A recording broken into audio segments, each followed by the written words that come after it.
So there's this question that we've been getting a lot. People have been asking us, okay, I've just bought an off-plan property, 1 or 2 bedroom in Westlands.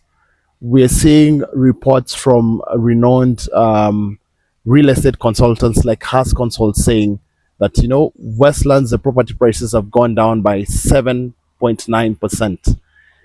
The supply is increasing day by day.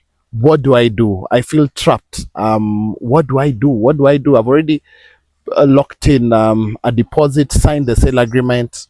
What do I do with the current situation? Now, I'd like to answer that question today as what I, as Brian, would personally do.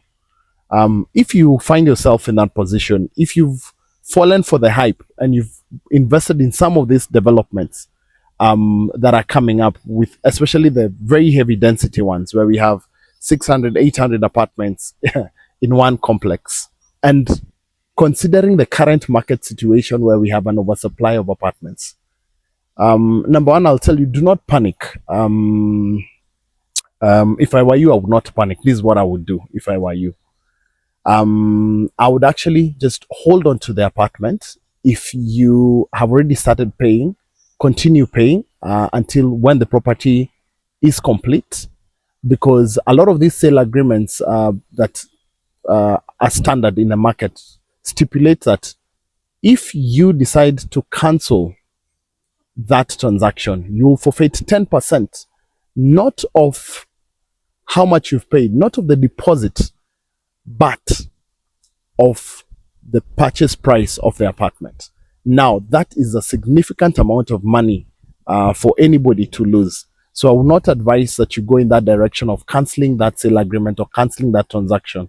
I would advise that you hold on to that particular unit, continue paying, and just keep observing the market dynamics.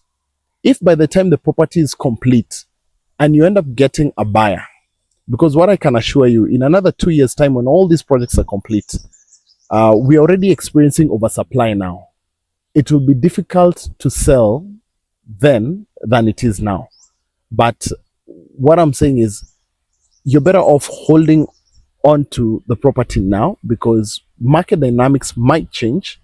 But most importantly, if you exiting the sale or the transaction is going to cost you 10% of the purchase price, I advise that you do not cancel the transaction, but just pay slowly until when the development is complete, and then observe the market dynamics at that point in time, and you'll be able to make an informed decision. If you have not bought, for instance, and you're thinking of buying, I would advise you, do not look at the so-called upmarket areas. For the longest time, the upmarket areas, the Kilimanis, Westlands, Kileleshwas of Nairobi, have been giving very good yields. We've had very good returns in terms of capital appreciation, but the dynamics have really, really changed. So what I would highly encourage you to do is to just look at the satellite towns. We have seen property prices in places like Syokimau grow by 9% in the last year. We are seeing property prices also, edging up in corridors like the Thika Superhighway, Thika Road, Kiambu Road, especially with the dualing of Kiambu Road. If it actually happens, we expect to see property prices go up. We expect to see a higher demand on rental units in those kind of areas. So those are the kind of areas that I would advise that you look at, because they're new growth areas. A lot of them are now having infrastructure that is supporting those kind of developments. So those are the kind of areas to look at.